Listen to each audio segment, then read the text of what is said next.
Hello അസ്സലാമലൈക്കും എല്ലാവർക്കും പുതിയൊരു വീഡിയോയിലേക്ക് സ്വാഗതം. ഇന്ന് നല്ലൊരു ബ്രേക്ക്ഫാസ്റ്റിൻ്റെ റെസിപ്പി ആയിട്ടാണ് കേട്ടോ വന്നിട്ടുള്ളത്. ഇത് നമ്മൾ തയ്യാറാക്കിയിട്ടുള്ളത് ചോറ് വെക്കുന്ന അരി കൊണ്ടാണ് ഇത് തയ്യാറാക്കിയിട്ടുള്ളത്. അതായത് റേഷൻ കടയിൽ നിന്നൊക്കെ കിട്ടുന്ന പുഴുക്കൽ അരി ഉണ്ടല്ലോ, അതുകൊണ്ടാണ് കേട്ടോ തയ്യാറാക്കിയിട്ടുള്ളത്. അപ്പോൾ പച്ചരിയൊന്നും ഇല്ലെങ്കിൽ നമുക്ക് റേഷൻ കടയിൽ നിന്നൊക്കെ കിട്ടിയിട്ടുള്ള പുഴുക്കൽ അരി ഉണ്ടെങ്കിൽ നല്ല സോഫ്റ്റ് ആയിട്ടുള്ള അപ്പം അതുപോലെ തന്നെ നല്ല ക്രിസ്പി ആയിട്ടുള്ള ദോശയും തയ്യാറാക്കിയെടുക്കാൻ പറ്റും.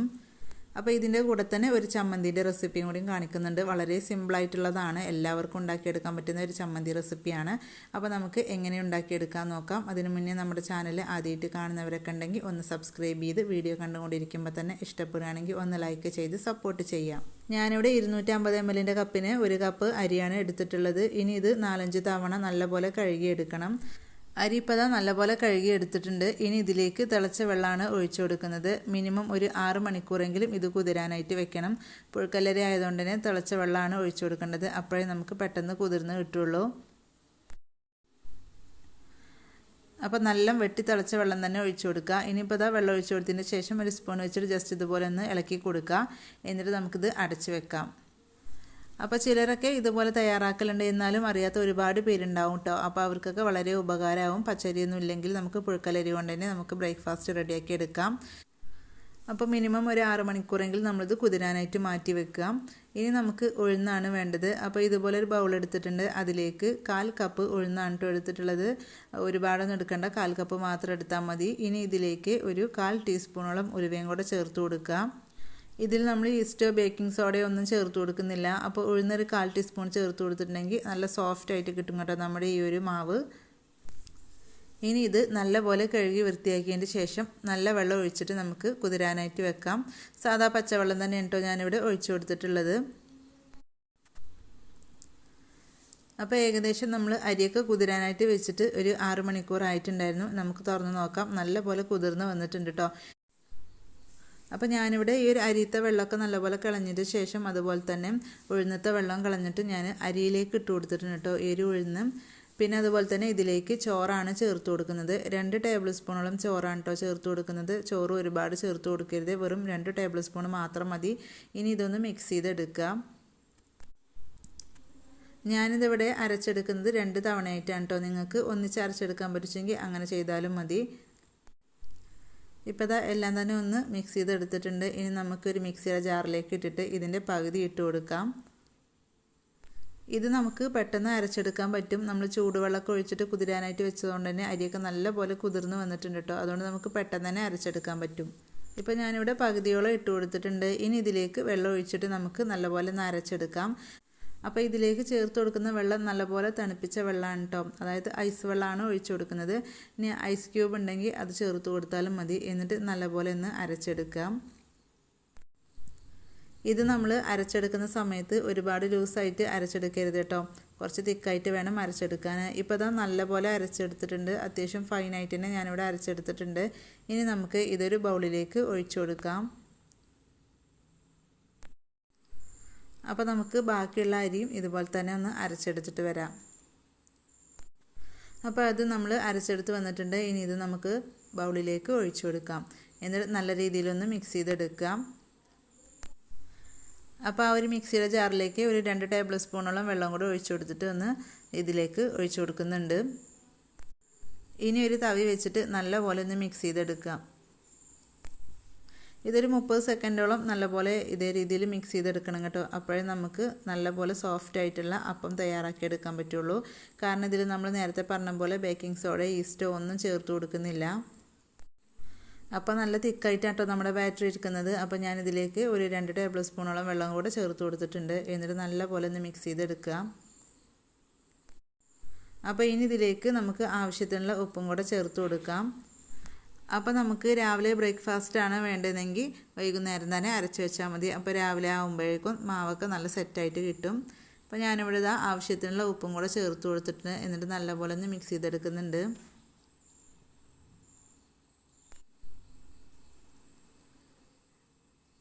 ഇപ്പോൾ നല്ലപോലെ മിക്സ് ചെയ്തെടുത്തിട്ടുണ്ട്. ഇനി നമുക്കിത് അടച്ച് വെക്കാം. അപ്പോൾ തലേ ദിവസമൊക്കെ നമ്മൾ മാവ് ഇതുപോലെ റെഡിയാക്കി വെക്കുകയാണെങ്കിൽ രാവിലെ ആകുമ്പോഴേക്കും നല്ലപോലെ പൊങ്ങി അതുപോലെ തന്നെ നല്ല സോഫ്റ്റായിട്ട് കിട്ടും. പിന്നെ അതുപോലെ തന്നെ ഒരുപാടൊന്നും പൊങ്ങി വരില്ല കേട്ടോ. കാരണം നമ്മളിതിൽ ഈസ്റ്റോ സോഡാപ്പൊടി ഒന്നും ചേർത്ത് കൊടുത്തിട്ടില്ല. അപ്പോൾ ഞാനിവിടെ 4 മണിക്കൂർ മാത്രമാണ് കേട്ടോ റെസ്റ്റ് ചെയ്യാൻ വേണ്ടി വെച്ചിട്ടുണ്ടായിരുന്നത്. ഞാനിവിടെ പകലാണ് അരച്ച് വെച്ചിട്ടുണ്ടായിരുന്നത്. അപ്പോൾ ചെറിയ രീതിക്ക് മാത്രമാണ് ഒന്ന് പൊങ്ങി വന്നിട്ടുള്ളത്. പിന്നെ അതുപോലെ തന്നെ മാവ് നല്ല രീതിയിൽ സോഫ്റ്റായിട്ട് കിട്ടിയിട്ടുണ്ട് കേട്ടോ. അപ്പോൾ ഒരു തവി വെച്ചിട്ട് ഇതുപോലെ ജസ്റ്റ് ഒന്ന് മിക്സ് ചെയ്തെടുക്കുക. ഇനി നമുക്കിതിവിടെ മാറ്റി വെക്കാം. ഇനി ഇതിലേക്കുള്ള ചമ്മന്തി ഒന്ന് നമുക്ക് ഉണ്ടാക്കിയെടുക്കണം. വളരെ പെട്ടെന്ന് തയ്യാറാക്കിയെടുക്കാൻ പറ്റിയിട്ടുള്ള സിമ്പിളായിട്ടുള്ളൊരു ചമ്മന്തിൻ്റെ റെസിപ്പിയാണ് ഞാനിവിടെ കാണിക്കുന്നത്. ഒരുപാട് ചേരുവകളൊന്നും വേണ്ടിയിട്ട് കുറഞ്ഞ ചേരുവകൾ മതി. അപ്പോൾ നമുക്ക് ചമ്മന്തി റെഡിയാക്കി എടുക്കാൻ വേണ്ടിയിട്ട് നമുക്ക് ഒരു തക്കാളിയും സവാളയൊക്കെ ഒന്ന് വഴറ്റിയെടുക്കണം. അപ്പോൾ ഞാനിവിടെ ഇതുപോലത്തെ ഒരു ചട്ടിയാണ് എടുത്തിട്ടുള്ളത്. അതിലേക്ക് ഒരു 2 ടീസ്പൂണോളം വെളിച്ചെണ്ണയാണ് ഒഴിച്ചു കൊടുത്തിട്ടുള്ളത്. ഇനി ഈ ഒരു എണ്ണ നല്ലപോലെ ചൂടായി വരുമ്പോൾ ഇതിലേക്ക് ഉഴുന്നാണ് കേട്ടോ ചേർത്ത് കൊടുക്കുന്നത്. ഒരു 1/4 ടീസ്പൂൺ ഉഴുന്ന് മാത്രമാണ് ചേർത്ത് കൊടുക്കുന്നത്. ഉഴുന്ന് നല്ലപോലെ മൂത്ത് വരണം കേട്ടോ. അതായത് ഇതിൻ്റെ ആ ഒരു കളറൊന്ന് മാറി വരണം. ഇപ്പോൾ അതാ ഉഴുന്നൊക്കെ നല്ലപോലെ മൂത്ത് വന്നിട്ടുണ്ട്. ഇനി ഇതിലേക്ക് കുറച്ച് വെളുത്തുള്ളി ചേർത്ത് കൊടുക്കാം. ഒരു 6-7 അല്ലി വെളുത്തുള്ളി മാത്രം ചേർത്ത് കൊടുക്കാം. എന്നിട്ട് ജസ്റ്റ് ഒന്ന് ഇളക്കി കൊടുക്കുക. ഇനി ഇതിലേക്ക് കുറച്ച് കറിവേപ്പില ചേർത്ത് കൊടുക്കുക. കറിവേപ്പില കുറച്ച് അധികം തന്നെ ചേർത്ത് കൊടുക്കുക കേട്ടോ. അപ്പോഴേ നല്ല ടേസ്റ്റ് ഉണ്ടാവുള്ളൂ. ഇനി ഇതിലേക്ക് കുറച്ച് സവാളയാണ് ചേർത്ത് കൊടുക്കുന്നത്. അതായത് ഒരു 1.5 സവാള ഞാനിവിടെ എടുത്തിട്ടുണ്ട് കേട്ടോ. ചെറിയ സവാളയാണ് 1.5 എടുത്തിട്ടുള്ളത്. വലുതാണെങ്കിൽ 1 എടുത്താൽ മതി. ഇനി നല്ലപോലെ പഴുത്ത ഒരു തക്കാളിയും കൂടി ഇതിലേക്ക് ചേർത്ത് കൊടുത്തിട്ടുണ്ട്. അപ്പോൾ നമുക്ക് എത്രത്തോളം ചമ്മന്തി വേണോ അതിനനുസരിച്ച് സവാളയും തക്കാളിയൊക്കെ കൂട്ടിയെടുക്കാം കേട്ടോ. ഇനി ഇതൊന്ന് നല്ലപോലെ ഒന്ന് വഴറ്റിയെടുക്കണം. അപ്പോൾ ഇതിലേക്ക് ആവശ്യമായിട്ടുള്ള ഉപ്പ് ഈ ഒരു സമയത്ത് തന്നെ ഞാനിവിടെ ചേർത്ത് കൊടുക്കുന്നുണ്ട്. അപ്പോൾ ഞാനിവിടെ സവാളയാണ് ചേർത്ത് കൊടുത്തിട്ടുള്ളത്. അപ്പോൾ ഈ ഒരു സവാളക്ക് പകരം നിങ്ങൾക്ക് ചുവന്നുള്ളി വേണമെങ്കിലും ചേർത്ത് കൊടുക്കുക. ചുവന്നുള്ളി ചേർത്ത് കൊടുത്തിട്ട് തയ്യാറാക്കുമ്പോൾ ഒരു പ്രത്യേക ടേസ്റ്റ് ആയിരിക്കും. അപ്പോൾ ഞാനിവിടെ സിമ്പിളായിട്ട് ചെയ്തെടുക്കാൻ വേണ്ടിയിട്ടാണ് കേട്ടോ സവാള എടുത്തിട്ടുള്ളത്. ഇപ്പോൾ ഇതവിടെ ആവശ്യത്തിനുള്ള ഉപ്പും കൂടെ ചേർത്ത് കൊടുത്തിട്ടുണ്ട്. ഇനി ഇത് നല്ലപോലെ ഒന്ന് വഴറ്റിയെടുക്കണം. ഈ ഒരു സവാളയൊക്കെ 1/4 ഭാഗത്തോളം ഒന്ന് വാടി കിട്ടണം. എരിവിനായിട്ട് ഞാനിവിടെ ചേർത്ത് കൊടുക്കുന്നത് മുളക് പൊടിയാണ്. അപ്പോൾ നിങ്ങൾക്ക് വറ്റൽമുളക് വേണമെന്നുണ്ടെങ്കിൽ ഈ ഒരു സമയത്ത് ചേർത്ത് കൊടുത്തിട്ട് നല്ലപോലെ ഒന്ന് വഴറ്റിയെടുക്കാം. ഇപ്പോൾ അത് സവാളയും തക്കാളിയൊക്കെ നല്ലപോലെ ഒന്ന് വാടി കിട്ടിയിട്ടുണ്ട്. ഇനി ഇതിലേക്ക് മുളക് പൊടി ചേർത്ത് കൊടുക്കാം. അപ്പോൾ മുളക് പൊടിയൊക്കെ നമ്മുടെ ഇഷ്ടത്തിനനുസരിച്ച് ചേർത്ത് കൊടുക്കുക. അപ്പോൾ ഞാനിവിടെ 1.5 ടീസ്പൂണോളം ചേർത്ത് കൊടുത്തിട്ടുണ്ട്. നല്ല എരിവുള്ള മുളക് പൊടിയാണ്. ഇനി നല്ലപോലെ ഒന്ന് ഇളക്കി കൊടുക്കുക. ഈ ഒരു മുളക് പൊടിയുടെ പച്ചച്ചവ മാറുന്നവരെ നമുക്ക് ഏറ്റവും ലോ ഫ്ലെയിമിൽ ഇട്ടിട്ടൊന്ന് ഇളക്കി കൊടുക്കണം. ഈ ഒരു സമയത്ത് നിങ്ങളുടെ കയ്യിൽ മല്ലിയില ഉണ്ടെങ്കിൽ അത് ചേർത്ത് കൊടുക്കുക കേട്ടോ. അപ്പോൾ അതിൻ്റെ ആ ഒരു ഫ്ലേവർ വരുമ്പോൾ പ്രത്യേക ഒരു ടേസ്റ്റ് ആയിരിക്കും ഈ ഒരു ചമ്മന്തിക്ക്. മുളക് പൊടി ചേർത്ത് കൊടുത്തിട്ട് 1 മിനിറ്റോളം ഇതുപോലെ ഒന്ന് വഴറ്റിയെടുത്തിട്ടുണ്ട്. അതിൻ്റെ ആ ഒരു പച്ചച്ചവയൊക്കെ മാറിയിട്ടുണ്ട്. അപ്പോൾ ഇതുപോലെ നല്ലപോലെ വഴറ്റി മുളക് പൊടിയൊക്കെ ചേർത്തിട്ട് നല്ലപോലെ ഒന്ന് വഴറ്റിയെടുത്തിട്ട് തയ്യാറാക്കുമ്പോൾ നല്ല ടേസ്റ്റാണ് ചമ്മന്തിക്ക്. അപ്പോൾ ഇത്ര മതി കേട്ടോ. ഇനി നമുക്ക് ഫ്ലെയിം ഓഫ് ചെയ്യാം. എന്നിട്ട് ഇത് തണുക്കാനായിട്ട് മാറ്റി വെക്കാം. തണുത്തതിന് ശേഷം നമുക്കിത് അരച്ചെടുക്കാം. ഇപ്പം നല്ലപോലെ തണുത്തതിന് ശേഷം ഒരു മിക്സിയുടെ ജാറിലേക്ക് ഇട്ട് കൊടുക്കുന്നുണ്ട്. ഇത് ഞാനിവിടെ അരച്ചെടുക്കുന്നത് ഒട്ടും വെള്ളം ചേർക്കാതെയാണ് കേട്ടോ. പിന്നെ അതുപോലെ തന്നെ ഇതിൽ ഉപ്പിൻ്റെ കുറവുണ്ടെങ്കിൽ അതും ചേർത്ത് കൊടുക്കുക. ഇത് നമ്മൾ അരച്ചെടുക്കുന്ന സമയത്ത് ഒരുപാട് പേസ്റ്റായിട്ട് അരച്ചെടുക്കരുത് കേട്ടോ. ഒരു 1/4 ഭാഗത്തോളം മാത്രം അരച്ചെടുത്താൽ മതി. അപ്പോൾ നമ്മുടെ എളുപ്പത്തിൽ തയ്യാറാക്കാൻ പറ്റിയിട്ടുള്ള ചമ്മന്തി ഇവിടെ റെഡി ആയിട്ടുണ്ട്. ഇനി ഇതിൽ നിങ്ങൾക്ക് വേണമെങ്കിൽ കടുകൊക്കെ താളിച്ചൊഴിച്ച് കൊടുക്കുക. അപ്പോൾ ഞാനതൊന്നും ചെയ്യുന്നില്ല. അപ്പോൾ ഇതുപോലത്തെ ചമ്മന്തി തയ്യാറാക്കി നോക്കിയിട്ടില്ലെങ്കിൽ ഒരു പ്രാവശ്യം ഒന്ന് ട്രൈ ചെയ്ത് നോക്കാം കേട്ടോ. എല്ലാവർക്കും ഇഷ്ടപ്പെടും. ഇനി നമുക്ക് ദോശ ഉണ്ടാക്കിയെടുക്കാം. അപ്പോൾ ഞാൻ നേരത്തെ റെഡിയാക്കി വെച്ചിട്ടുണ്ടായിരുന്ന ആ ഒരു പാത്രം ഉണ്ടല്ലോ, അതൊന്ന് വേറൊരു പാത്രത്തിലേക്ക് മാറ്റിയിട്ടുണ്ട് കേട്ടോ. ഞാനിവിടെ നല്ല സോഫ്റ്റ് ആയിട്ടുള്ള അപ്പം തയ്യാറാക്കുന്നുണ്ട്. അതുപോലെ തന്നെ നല്ല ക്രിസ്പി ആയിട്ടുള്ള ദോശയും തയ്യാറാക്കി കാണിക്കുന്നുണ്ട്. അപ്പോൾ ഞാനിവിടെ നോൺ സ്റ്റിക്കിൻ്റെ തവയാണ് എടുത്തിട്ടുള്ളത്. അപ്പോൾ നിങ്ങൾക്ക് അപ്പമൊക്കെ ചുടണമെങ്കിൽ ഇരുമ്പിൻ്റെയൊക്കെ ചട്ടി ഉണ്ടെങ്കിൽ അത് വേണമെങ്കിലും എടുക്കാം കേട്ടോ. അപ്പോൾ ഞാൻ ഫസ്റ്റ് തന്നെ ഇവിടെ അപ്പമാണ് ചുട്ടെടുക്കുന്നത്. അപ്പോൾ ഒരു തവി മാവ് ഒഴിച്ചു കൊടുത്തിട്ടുണ്ട്. നല്ലപോലെ ഈ ഒരു പാന് ചൂടാക്കിയതിൻ്റെ ശേഷം ഏറ്റവും ലോ ഫ്ലെയിമിൽ ഇട്ട് കൊടുക്കുക കേട്ടോ. എന്നിട്ട് വേണം ഇത് ഒഴിച്ചു കൊടുക്കാൻ. ഒരുപാട് പരത്തി കൊടുക്കരുത്. ഇതുപോലെ ഹോൾസൊക്കെ വരുമ്പോൾ നമുക്ക് അടച്ചു വെച്ച് കൊടുക്കാം. ഒരു 30-40 സെക്കൻഡ് ആകുമ്പോഴേക്കും ഇതുപോലെ നല്ലപോലെ കുക്കായിട്ട് കിട്ടും. ഇപ്പോൾ കണ്ടാൽ നല്ല ഹോൾസോട് കൂടിയിട്ടുള്ള ഒരു അടിപൊളി അപ്പം ഇവിടെ റെഡി ആയിട്ടുണ്ട്. അടുത്തത് നമുക്ക് തയ്യാറാക്കിയെടുക്കാം. നല്ല പഞ്ഞി പോലെ സോഫ്റ്റ് ആയിട്ടുള്ള ഒരു അപ്പമാണ് കേട്ടത്. ഇതിൽ നമ്മൾ ഈസ്റ്റോ സോഡാപ്പൊടി ഒന്നും ചേർത്ത് കൊടുത്തിട്ടില്ല. എന്നാലും നല്ല പെർഫെക്റ്റ് ആയിട്ട് തന്നെ കിട്ടിയിട്ടുണ്ട്. തലേ ദിവസമൊക്കെ മാവ് അരച്ച് വെച്ചിട്ട് രാവിലെ തയ്യാറാക്കുകയാണെങ്കിൽ ഇതിലും പെർഫെക്റ്റ് ആയിട്ട് കിട്ടും കേട്ടോ. അപ്പോൾ രണ്ടാമത്തെ തവി മാവ് ഒഴിച്ചു കൊടുത്തിട്ടുണ്ട്. ഹോൾസൊക്കെ വരുമ്പോൾ അതാ ഇതുപോലെ അടച്ചു കൊടുത്തിട്ടുണ്ട്. അപ്പോൾ അടുത്തതും ഇവിടെ റെഡി ആയിട്ടുണ്ട്.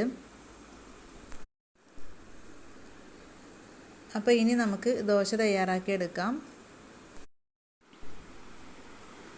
പാന് നല്ലപോലെ ചൂടായതാണ് കേട്ടോ. അപ്പോൾ ഏറ്റവും ലോ ഫ്ലെയിമിലേക്കാണ് ഞാൻ ഇട്ട് കൊടുത്തിട്ടുള്ളത്. എന്നിട്ട് ഒരു തവി മാവ് ഒഴിച്ചു കൊടുക്കുക. നല്ലപോലെ ഒന്ന് പരത്തി കൊടുക്കുക കേട്ടോ. അത്യാവശ്യം നല്ല തിന്നായിട്ട് തന്നെ പരത്തി കൊടുക്കാം. ഞാനിവിടെ കുറച്ച് ക്രിസ്പി ആയിട്ടുള്ള ദോശയാണ് കേട്ടോ തയ്യാറാക്കുന്നത്. നിങ്ങൾക്ക് സോഫ്റ്റ് ആയിട്ട് വേണമെന്നുണ്ടെങ്കിൽ ഒരുപാട് മൊരിപ്പിച്ചെടുക്കേണ്ട ആവശ്യമില്ല. അപ്പോൾ നമ്മൾ പരത്തി കൊടുത്തതിൻ്റെ ശേഷം ഇതിൻ്റെ മുകളിലേക്ക് കുറച്ച് നെയ്യോ അല്ലെങ്കിൽ ഓയിലോ ഒന്ന് ഒഴിച്ചു കൊടുക്കാം. അപ്പോൾ ഞാനിവിടെ 1 ടീസ്പൂണോളം നെയ്യാണ് കേട്ടോ ഒഴിച്ചു കൊടുത്തിട്ടുള്ളത്. അപ്പം നല്ലപോലെ മൊരിപ്പിച്ചെടുക്കേണ്ടതെന്നുണ്ടെങ്കിൽ ഇതുപോലെ ആയാൽ നമുക്ക് പാനിൽ നിന്ന് മാറ്റാം കേട്ടോ. ഞാനിവിടെ നല്ലപോലെ മൊരിപ്പിച്ചെടുത്തിട്ടുണ്ട്. ഇനി നമുക്ക് പാനിൽ നിന്ന് മാറ്റാം. അപ്പോൾ ഒരേ ബാറ്റർ കൊണ്ട് തന്നെ നമുക്ക് സോഫ്റ്റ് ആയിട്ടുള്ള അപ്പവും തയ്യാറാക്കാം, അതുപോലെ തന്നെ നല്ല ക്രിസ്പി ആയിട്ടുള്ള ദോശയും തയ്യാറാക്കാം. അപ്പോൾ ഇനി ബ്രേക്ക്ഫാസ്റ്റിന് പച്ചരിയൊന്നും ഇല്ലെങ്കിൽ നമുക്ക് പുഴുക്കലരി ഉണ്ടെങ്കിൽ ഇതുപോലെ തയ്യാറാക്കി എടുക്കാം കേട്ടോ. അപ്പോൾ പുഴുക്കലരി വെച്ചിട്ട് നമ്മൾ, അതായത് പ്രത്യേകിച്ച് റേഷൻ കടയിൽ നിന്നൊക്കെ കിട്ടുന്ന പുഴുക്കലരി വെച്ചിട്ട് നമ്മൾ ദോശ അല്ലെങ്കിൽ അപ്പമൊക്കെ തയ്യാറാക്കുമ്പോൾ ഒട്ടിപ്പിടിക്കുമെന്നുള്ളൊരു ഇതുണ്ടാവും. പക്ഷേ അതൊന്നും ഇല്ല കേട്ടോ. അതായത് നമ്മളിത് തിളച്ച വെള്ളം ഒഴിച്ചിട്ടാണ് കുതിരാനായിട്ട് വെച്ചിട്ടുണ്ടായിരുന്നത്. അപ്പോൾ അതുകൊണ്ട് അതിൻ്റെ ആ ഒരു പശയൊക്കെ ഒന്ന് മാറിയിട്ടുണ്ടാവും. അപ്പോൾ നമുക്ക് സിമ്പിളായിട്ട് തയ്യാറാക്കിയെടുക്കാൻ പറ്റും. ഒട്ടും അപ്പമൊന്നും ചുട്ടെടുക്കുമ്പോൾ ഒട്ടിപ്പിടിക്കൊന്നുമില്ല. അപ്പോൾ അത് നമ്മൾ രണ്ടാമത്തെ ദോശയും ഇവിടെ തയ്യാറാക്കി എടുത്തിട്ടുണ്ട്. അപ്പോൾ ഇതേപോലെ നിങ്ങൾ തയ്യാറാക്കി നോക്കിയിട്ടില്ലെങ്കിൽ ഒരു തവണ തീർച്ചയായും തയ്യാറാക്കി നോക്കട്ടെ. എല്ലാവർക്കും ഉപകാരപ്പെടും. ഞാനിവിടെ 1 കപ്പ് അരി വെച്ചിട്ടാണ് ചെയ്തെടുത്തിട്ടുള്ളത്. അപ്പോൾ നിങ്ങൾക്ക് എത്രത്തോളം ദോശ വേണമെങ്കിൽ അതിനനുസരിച്ച് അരിയുടെ അളവൊക്കെ കൂട്ടിയെടുക്കാം കേട്ടോ. അപ്പോൾ ഞാനിവിടെ ദോശയും അതുപോലെ തന്നെ അപ്പം ഇവിടെ റെഡിയാക്കി എടുത്തിട്ടുണ്ട്. അപ്പോൾ നിങ്ങൾക്ക് കാണുമ്പോൾ തന്നെ അറിയാം, നല്ല ഹോൾസോട് കൂടി നല്ല സോഫ്റ്റ് ആയിട്ട് അതുപോലെ തന്നെ നല്ല പഞ്ഞി പോലെയുള്ള അപ്പമാണ്. അതുപോലെ തന്നെ ദോശയാണെങ്കിൽ നല്ല ക്രിസ്പി എടുക്കാനും കിട്ടിയിട്ടുണ്ട്. അപ്പോൾ ട്രൈ ചെയ്ത് നോക്കാത്തവരൊക്കെ ഒരു തവണ ട്രൈ ചെയ്ത് നോക്കേണ്ട ഒരു അടിപൊളി ഐറ്റംസ് തന്നെയാണ്. അപ്പോൾ ഇത്രയുള്ളൂ നമ്മുടെ ഇന്നത്തെ ഒരു വീഡിയോ ഇഷ്ടപ്പെട്ടാൽ ഒന്ന് ലൈക്ക് ചെയ്യുക, നിങ്ങളുടെ അഭിപ്രായങ്ങൾ അറിയിക്കുക, ഫ്രണ്ട്സിനും ഫാമിലിക്കും ഷെയർ ചെയ്ത് സപ്പോർട്ട് ചെയ്യുക.